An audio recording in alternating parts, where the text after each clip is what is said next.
കനത്ത മഴയിലും കാറ്റിലും കൊല്ലം ജില്ലയിൽ വ്യാപക നാശനഷ്ടങ്ങൾ. നഗര ഗ്രാമ വ്യത്യാസമില്ലാതെ മഴക്കെടുതി രൂക്ഷമായി തുടരുകയാണ്. മരങ്ങൾ കടപുഴകി വീടുകൾക്ക് കേടുപാടുകൾ സംഭവിച്ചു. വൈദ്യുതി ബന്ധം താറുമാറായി. തങ്കശ്ശേരി ബസ് സ്റ്റോപ്പിന് സമീപമാണ് 2 വൈദ്യുത പോസ്റ്റുകൾ മറിഞ്ഞ് വീണത്. ഇതോടെ ഗതാഗതം ഭാഗികമായി സ്തംഭിച്ചു. മനോജ് എം തയ്യാറാക്കിയ റിപ്പോർട്ട് കാണാം. ജില്ലയിലെ വിവിധയിടങ്ങളിലായി മരങ്ങളും അതോടൊപ്പം തന്നെ ഇലക്ട്രിക് പോസ്റ്റുകളുമൊക്കെ മറിഞ്ഞു വീണിട്ടുണ്ട്. ഇതിപ്പോൾ തങ്കശ്ശേരി ഭാഗത്താണ് 2 ഇലക്ട്രിക് പോസ്റ്റുകൾ റോഡിന് കുറുകെയായി മറിഞ്ഞു വീണത്. KCB മറ്റ് നടപടികളൊക്കെ സ്വീകരിച്ചു വരികയാണ്.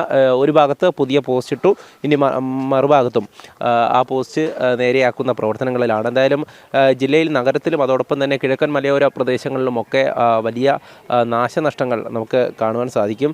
വീടിന് മുകളിലേക്കൊക്കെ മരങ്ങൾ വീണിട്ടുണ്ട്. അതോടൊപ്പം തന്നെ ക്ഷേത്രത്തിന് മുകളിലേക്കും അടക്കം ഈ മരങ്ങൾ വീഴുന്ന സംഭവമുണ്ടായി. ഏരൂർ പഞ്ചായത്തിലാണ് ഇത്തരത്തിൽ വീടിന് മുകളിലേക്ക് മരം വീണ ഒരു സംഭവമുണ്ടായത്. അതായത് ഏരൂർ പഞ്ചായത്ത് വൈസ് പ്രസിഡന്റ് രാജുയുടെ വീടിന് മുകളിലേക്കും ഈ മരങ്ങൾ വീണ് വീട്ടുപകരണങ്ങളൊക്കെ തകരുന്ന സാഹചര്യം ഉണ്ടായി.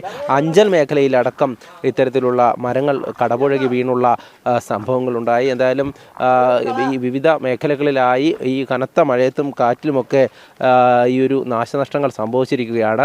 ഇത് കഴിഞ്ഞ ദിവസം രാത്രിയോടുകൂടിയാണ് ഈ മഴയിൽ ഈ 2 ഇലക്ട്രിക് പോസ്റ്റുകളും റോഡിലേക്ക് ചരിയുന്ന സാഹചര്യമുണ്ടായത്. റോഡിന് കുറുകെ ഇങ്ങനെ കിടക്കുമ്പോൾ തന്നെ നാട്ടുകാരൊക്കെ ചേർന്ന് KCBയെ വിളിച്ച് വിവരമറിയിക്കുകയും തുടർന്നാണ് KCB ജീവനക്കാരൊക്കെ എത്തി ഈ നടപടികളൊക്കെ ഇങ്ങനെ പുരോഗമിക്കുന്നത്. ഈ സ്ഥലത്തെ വൈദ്യുതി ബന്ധം നിലച്ചിരിക്കുന്നു. അതോടൊപ്പം തന്നെ ഈ ഗതാഗതവും ഇതുവഴിയുള്ള ഗതാഗതവും നിലച്ചിരിക്കുന്ന ഒരു സാഹചര്യമാണ്. എന്തായാലും ഈ മഴ ഇങ്ങനെ ശക്തമായി പെയ്യുന്ന ഈ ഒരു സാഹചര്യത്തിൽ വലിയ മരങ്ങളടക്കം കടപുഴകി വീഴുന്ന ഒരു സംഭവങ്ങളാണ് ഈ ക്ഷേത്രം, അതായത് വെട്ടിക്കവല ക്ഷേത്രത്തിൽ ഉൾപ്പെടെ ഈ ആൽമരം മറിഞ്ഞു വീഴുന്ന ഒരു സംഭവം. ഈ കൊട്ടാരക്കര മേഖലകളിലടക്കം വീടുകൾക്ക് മുകളിലൂടെ മരം വീഴുന്ന കുറേയധികം സംഭവങ്ങൾ ഉണ്ടായിട്ടുണ്ട്. എന്തായാലും ജില്ലയിൽ ആകമാനം പരിശോധിക്കുമ്പോൾ ജില്ലയിലെ നഗരപ്രദേശങ്ങളിലും അതോടൊപ്പം തന്നെ ഈ മലയോര പ്രദേശങ്ങളിലുമൊക്കെ വലിയ ബുദ്ധിമുട്ട് തന്നെയാണ്.